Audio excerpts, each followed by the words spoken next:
So this is a video that has been in my list of videos to make for a long time now. It's been there for at least a year since this video that I'm responding to is a year old.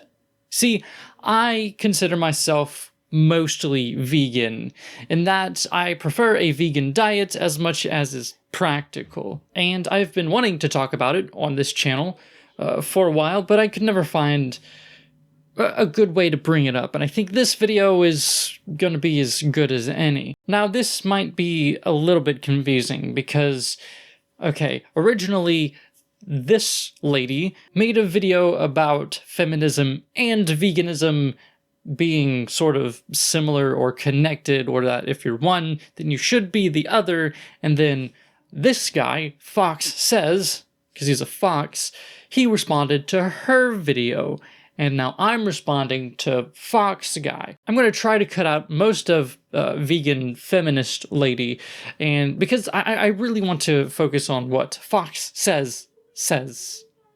I really wanted to find a video where someone was like really trying to argue with veganism, and this is the best I could find. Although, to be fair, I haven't really looked for about a year. Anyhow, let's watch.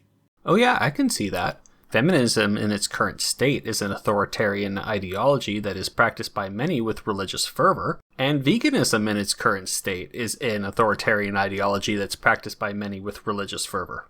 Yeah, feminism and veganism, a match forged in the fiery pits of Mordor. Now, I can understand why you would view veganism that way, but believe it or not, most vegans aren't actually like that.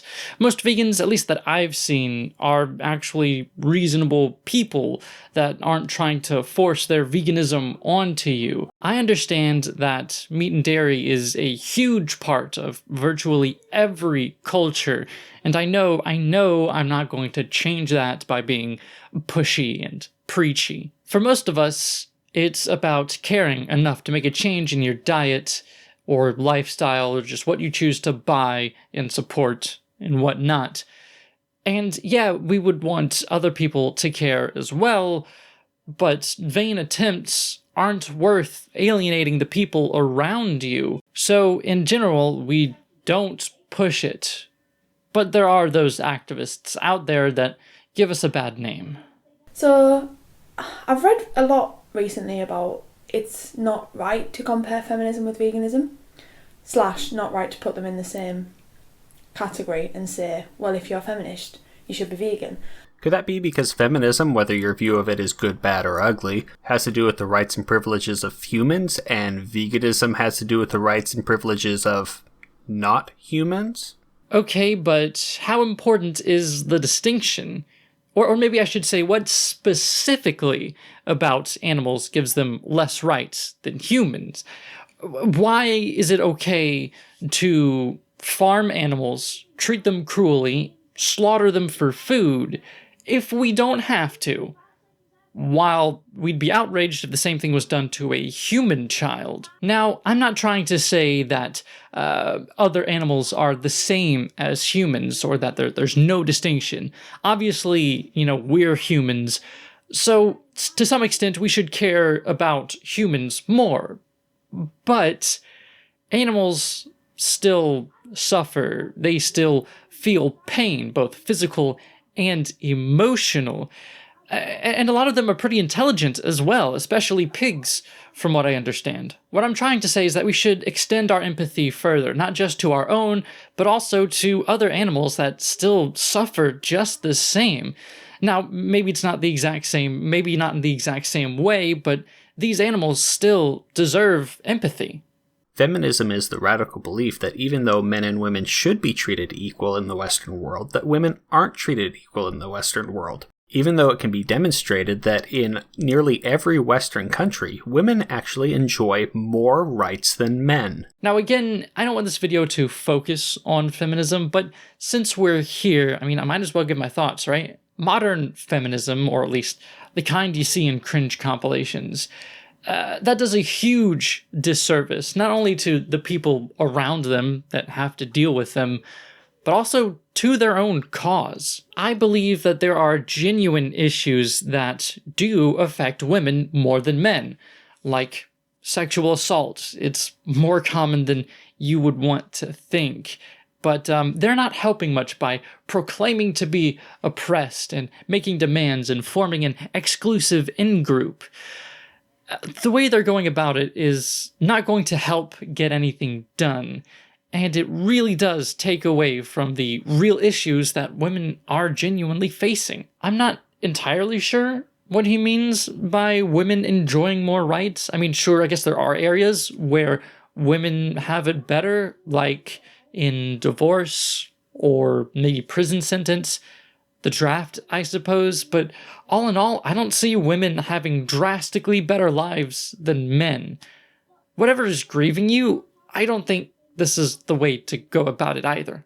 So like non-human animals and human animals, we should all be treated with love and compassion and have the right to a safe place, a safe life. That is a very interesting notion. So I'm curious, where is this zebra's right to a safe place and a safe life? Because it looks like this animal has very little safety. I would agree that the notion of animals having rights or deserving a certain life is a bit of an odd notion, but it makes sense when considering animals that we raise. It's not necessarily something inherent in nature, but instead it's more of a description of the way we should treat animals. Sure, in the wild, predators eat prey, but that doesn't excuse any abuse that we give out. Her argument was that there's nothing different about non-human animals that justifies us treating them cruelly, as we do in factory farms. Sure, animals treat other animals terribly, but that's mostly because they kinda have to in order to survive, but we have no need and no reason to treat animals cruelly. Yet nobody ever seems to realize that there are no wild animal retirement homes. All wild animals struggle to survive. They fight out their lives day after day, and every single one of them has a terrible death. In fact, the only animals that I would say have good lives are the animals that humans keep as pets and care for them like they are a member of their family. Every other animal, when looked at objectively, has a rotten life. Okay, sure, you're being objective, but you're also appealing to nature. Sure, in nature, in the wild, animals have terrible lives, but it's interesting that you bring up pets having good lives. I don't know if you know this, but we, humans, raise livestock. We raise farm animals as well. So why should we take good care of our pets and give them good lives, but not so much livestock? Why are we picking favorites here? Is it okay because one of these is in our homes or in our backyard while the other ones is just shipped off somewhere else? I mean, you'd justifiably be called a bad owner for raising your cat in a cage 24/7, forcing it to be pregnant, forcing it to produce milk as long as possible, taking its kittens away from it just at birth as soon as possible, killing some of the kittens you don't want in a blender, and raising the ones you do want in isolation just to start the whole process all over again, with no care for their well-being, no care about how miserable your cats are, physically or mentally. Yet all of that is perfectly fine if it's a pig, a cow, or a chicken. Why are we picking favorites? Those animals feel no less pain, no less suffering, no less anguish than cats or humans. Yet factory farming is just fine because we get bacon, as if this sort of thing would happen in the wild anyway? We can't really do much about lions eating zebras in the wild, right?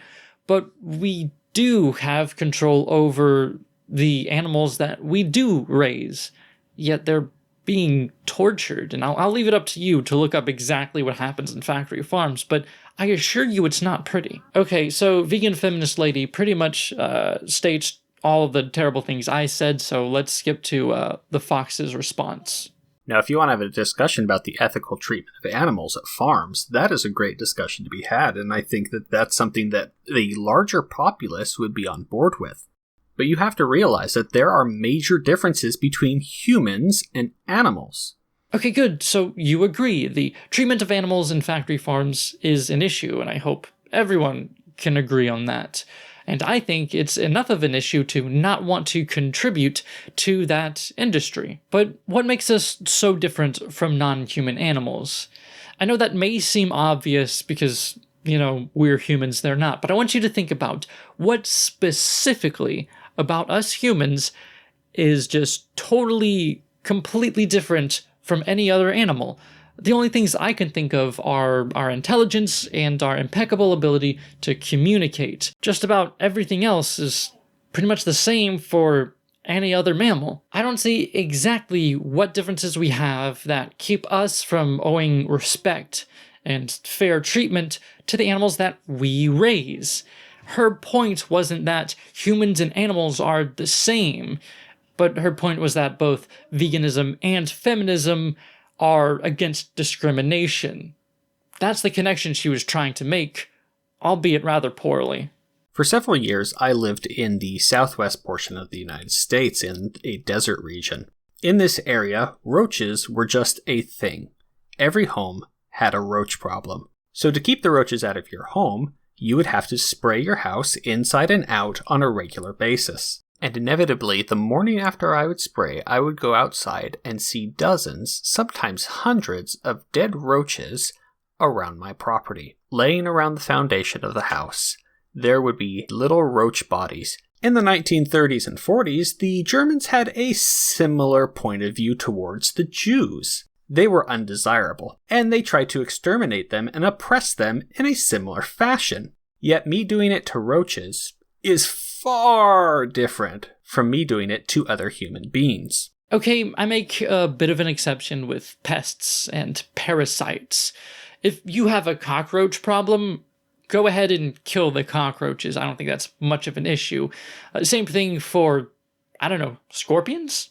But with things like, say, mice, I would much rather trap them instead of killing them and then release them out in the wild, but just far away from my house. Maybe to the neighbor's house, I don't know. but I'd rather be done humanely if possible. But thing is, I don't think we were talking about cockroaches now, were we? We're talking about animals like cows. I don't know if you've ever seen a cow face to face, but around where I live, there are tons of cow pastures, and I can see that they have a face, they have feelings, they have young and family that they care for. They, feel pain and emotions, all this and all that. Would you take cows like this, these lovely cows, shove them all in a gas chamber and sit and listen to the wails of agony that cows can produce, and they can produce them?